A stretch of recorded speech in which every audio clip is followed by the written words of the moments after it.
అరే అరే ఆగరా, ఈ చేతిలో ఈ కొమ్మ ఏంటి? చేతిలో బకెట్ ఏంటి? ఆడోళ్ళు అవుతున్నారా దరిద్రుడా? అలా అలా అబ్బా అమ్మయ్యా, 24 అవర్స్ తర్వాత ఒక మంచి రిలీఫ్.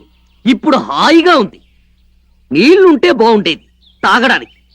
ఎక్కడున్నాయబ్బా? ఆహా, ఒక లావుటోడు, ఒక పొట్టోడు, వాడి చేతిలో బకెట్, వీడి చేతిలో బిస్లరీ బాటిల్. ఆహా, ఇదిగో.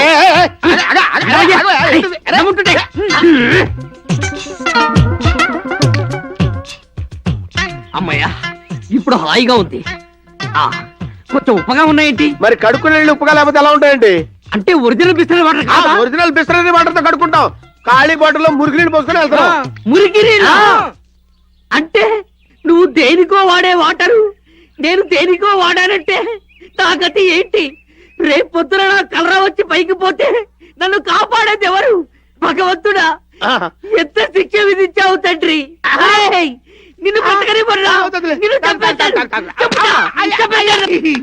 ఏంట్రా రాగానే వాళ్ళతో గొడవ?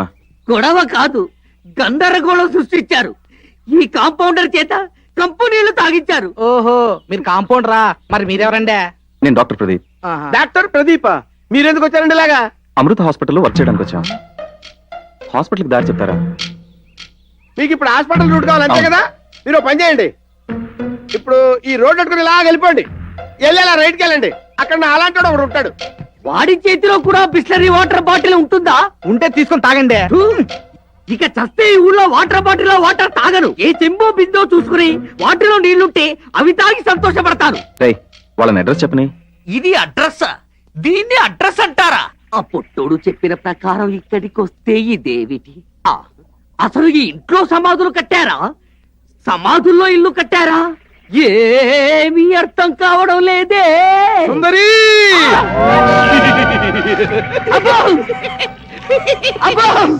సుందరి, సుందరి, నా సుందరి. సుందరుని సుందరుని సుందరి కాదు. అబ్బో, నన్ను వదిలిపెట్టరా విచిత్ర దయ్యమా? అయ్యో వదిలు. అబ్బో, వదిలు. నేను సుందరుని, నేను సుందరుని. అయ్యో నా దెయ్యం.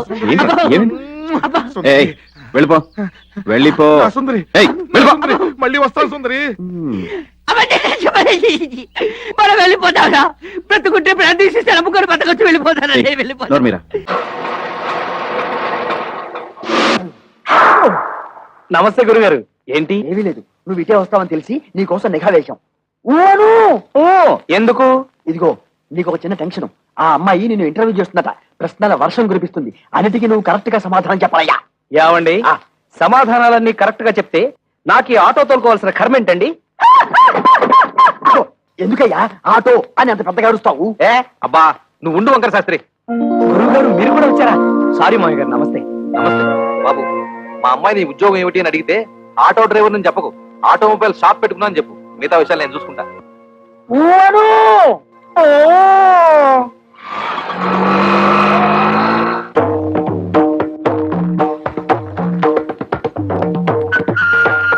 నమస్కారం అండి. నమస్కారం అండి.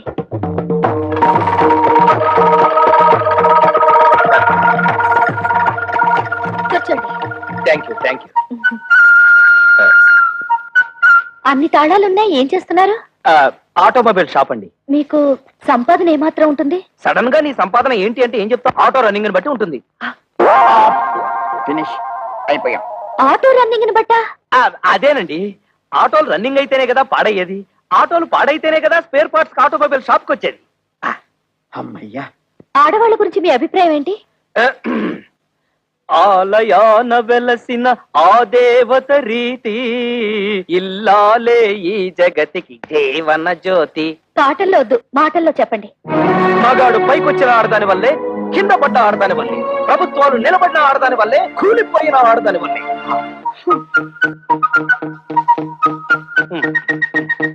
ఒక ఆడపిల్లని మగాడికిచ్చి ఎందుకు పెళ్లి చేస్తారు?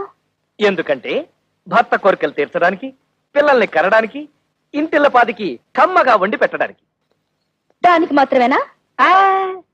భర్త ఆఫీస్కి వెళ్తుంటే టాటా చెప్పడానికి, ఇంట్లో అంట్లు తోమడానికి, బట్టలు ఉతకడానికి, మొగుడు ఆఫీస్ నుంచి రాగానే నడుము నొక్కడానికి, కాళ్ళు పిసకడానికి.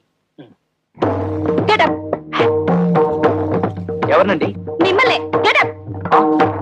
ఆడదంటే పిల్లల కనే యంత్రం అని బానిసలా పనిచేసే మనిషనా మీ ఉద్దేశం? ఆడదంటే కప్పు కాఫీ కాదు, కాఫీ కప్పు కానే కాదు అని ఏనాడో ఆత్రేయ గారు చెప్పింది ఈనాడు మీకు చెప్పబోతే, మీరు టీవీ ప్రోగ్రామ్ లో జెండు బాంబు అడ్వర్టైజ్మెంట్ లాగా లటుక్కు నడబడిపోతే గబుక్కు నేనేం చేయను? మీద పడి కరుస్తారా? I'm sorry. కూర్చోండి. Thank you. మీరు నాకు బాగా నచ్చారు. చాలా థ్యాంక్స్ అండి. ఒక్క నిమిషం. మీ గురించి నేను తెలుసుకున్నాను, నా గురించి మీరు తెలుసుకోరా? నేను చెప్పిన సమాధానాల ప్రకారం మీరు నన్ను లుసుకున్నారు, మీరు అడిగిన ప్రశ్నల ప్రకారం నేను మిమ్మల్ని లుసుకున్నాను. లుసుకున్నానా? అదేనండి, తెలుసుకున్నాను. చచ్చ, పెళ్ళైన మొదటి రోజే 30,000 రూపాయలు లాస్. రిసెప్షన్ పెడితే గెస్ట్లు వస్తారు, గిఫ్ట్లు ఇస్తారు, బ్రేస్లెట్లు ఇస్తారు, రింగులు ఇస్తారు అని ఒక్కొక్కడు ఫైనాన్స్ మినిస్టర్ లాగా సలహాలు ఇచ్చారు. మిమ్మల్ని నమ్మి 30,000 రూపాయలు తగలబెట్టాను. ఒక్కడన్నా 100 రూపాయలు పెట్టి నా గిఫ్ట్ తెచ్చాడా? పెదవులు బొకేలు ఇచ్చి భోంచేసి వెళ్ళిపోయారు. అయినా వచ్చిన గెస్ట్లు నీలాంటి వాళ్ళు అయితే గిఫ్ట్లు వస్తాయి బావా. అదిగో అక్కడ వచ్చింది అసలు తేడా. అసలు కానికంటే ఏంటి? ఇచ్చి పుచ్చుకోవడం. మనం ఎవరి పెళ్లికైనా ఎళ్ళో కానిక ఇస్తే వాళ్ళు మన పెళ్లికి వచ్చి కానికెత్తారు. మరి నువ్వేం చేస్తావు? ఎవరి పెళ్లికి వెళ్ళినా కడుపు నిండా భోంచేసేసి 2 అక్షతలు ఎత్తి మీద పడేసి వస్తావు. వాళ్ళు నీ పెళ్లికి వచ్చి అదే చేశారు, నీ వస్తే ఫాలో అయిపోయారు. అసలే 30,000 లాస్ అని బ్రదర్ బాధపడుతుంటే మధ్యలో నీ వాస్తు దెబ్బలేమిటి? అవును, మాటిమాటికి 30,000 లాస్ అంటారేంటి? 10 రైతుల ఫ్యామిలీ లాగా కాళ్ళు తుడుచుకునే పట్టా నుంచి అదిగో ఆ టీవీ, ఈ ఫ్రిడ్జ్, ఈ కూలర్, మీరు కూర్చున్న సోఫా సెట్ 2 లక్షలు పైగా చేస్తాయే. మేము మీకు ఇవ్వలేదా? ఏంటి అన్ని 2 లక్షలు చేసేస్తాయేంటి? ఇదంతా నీ కష్టార్జితమేనా? అంటే మా అక్క కష్టజీతం అనుకోండి. అంటే తమర కష్టార్జితం ఏం లేదనమాట. తమరింట్లో తమరేలాగో మా ఇంట్లో మేము అంతే. విన్నావా? హలో, అయిందా? ఎవరది? Good morning Padmanabham. Good morning. కూర్చోండి. కాఫీ తాగుతారా, టీ తాగుతారా? టిఫిన్ టైంలో కాఫీలేంటమ్మా? వెళ్ళి ఉపమాయో చేసేట్టు. మన పిచ్చి కానీ మనం తినమంటే వాళ్ళు తినేస్తారా? వాళ్ళకి ఆత్మాభిమానం లేదా? వాళ్ళు తినేసి వచ్చింటారు, బాడికి తినేసారు కదండి. తినేసారు, చూసావా? తిన్నారా అండి? తినేసారు, చెప్పండి. తినేసారు. ఇదిగో పద్మనాభం, ఇవాళ నీకు షాక్ ఇవ్వాలని వచ్చావా? నేను మళ్ళీనా? రాత్రిగా ఇచ్చారు. ఆ షాక్ వేరే. ఇవాళ ఆఫీస్ స్టాఫ్ అంతా కలిసి నీకు గిఫ్ట్ ఇవ్వాలని వచ్చాం. గిఫ్టా? క్యాష్ గిఫ్టా? క్యాష్ అయితే నువ్వు బ్యాంకులో వేసేస్తావని తెలుసు కదా, అందుకని కొన్ని వస్తువులు అందించారా? వాళ్ళేం తెంగరోళ్ళేంటి? ఫస్ట్ రూపంలో నీకు హెలికాప్టర్ ఇచ్చిన తోకానికి అమ్మేసి బ్యాంకులో వేసేస్తామని వాళ్ళకి తెలుసు. భలే కనిపెట్టారండి. మీరు ఆయన చుట్టం కదా, మీకు అన్ని తెలుస్తాయి. ఇదిగో పద్మనాభం, మీరిద్దరు కొడైకెనాల్ హనీమూన్ వెళ్ళడానికి ఫ్లైట్ టికెట్లు తెచ్చాం. అక్కడ టాక్సీకి టోకెన్, టిఫిన్ కి, కాఫీకి, దేనికైనా సరే టోకెన్ మెయింటైన్ చేయాలి. No cash. ఆహా, మొత్తానికి మా బావనోడికి భలే చెక్క వేశారండి. అవును, ఈ ప్రాజెక్ట్ కి ఖర్చు ఎంత? జస్ట్ 30,000. ఓహో, 30,000. రాత్రి నా రిసెప్షన్ కూడా 30,000 అయింది. పోనీ ప్లీజ్ ఇది తీసేసుకుని నా క్యాష్ రూపంలో నా లోటు బడ్జెట్ పూర్తి చేసుకుని. మీరు బడ్జెట్ ఈ రకంగా పూడుస్తారని తెలిసే మేము ఈ రకంగా టికెట్లు పట్టుకొచ్చాం. తీసుకోండి. బాయ్. ఏవే రమ్య, ఓకేనా? Okay. Happy journey. Thank you. Excuse me. Yes. అంటే మీరు మా అక్క పని చేసే ఆఫీస్ లో పని చేస్తారా? అవును. ఏ డిపార్ట్మెంట్? Bathroom cleaning department. ఓ పని చేయి, ఆ. ఆ ప్యాంటు షర్టు ఇప్పి సారల్ డ్రైర్ వేసుకో, ఒక చేత్తో బకెట్ అట్టుకో, ఇంకో చేత్తో చీపురు కట్ట అట్టుకో, సంకలో ఫినాయిల్ డబ్బా ఎట్టుకో, ఆ పిల్లని కలిపి ఎందుకు? బాత్రూములు కడుక్కోదేటి? మరి ఏంటి ఎంత వేసాలి? ఏంటేదో స్కీమ్ వేసేస్తున్నట్టున్నావు. నువ్వు ఎంత గింజుకున్నా టికెట్లు క్యాష్ లోకి మార్చడం కుదరదని చెప్పారు. బావా నీకు అబ్జెక్షన్ అయితే చెప్పు, నేనే వేరే సెటప్ ఏదో చేసుకొని వెళ్ళొచ్చేతాను. అయ్యి హనీమూన్ టికెట్లు రా, ఇల్లీగల్ సెటప్ తో వెళ్తే చెత్త కొట్టేస్తారు. మా బామ్మరిది వెళ్ళకపోతే నిన్న లీగల్ సెటప్ తో వెళ్ళొచ్చా. అయితే నేను వస్తాను. ఏంటమ్మా ఫ్లైట్ ఎక్కుతావా? నీ బరువు మోయలేక ఏ సముద్రంలో కూలిపోద్ది. మీకు ఇష్టం లేకపోతే వదిలేయండి.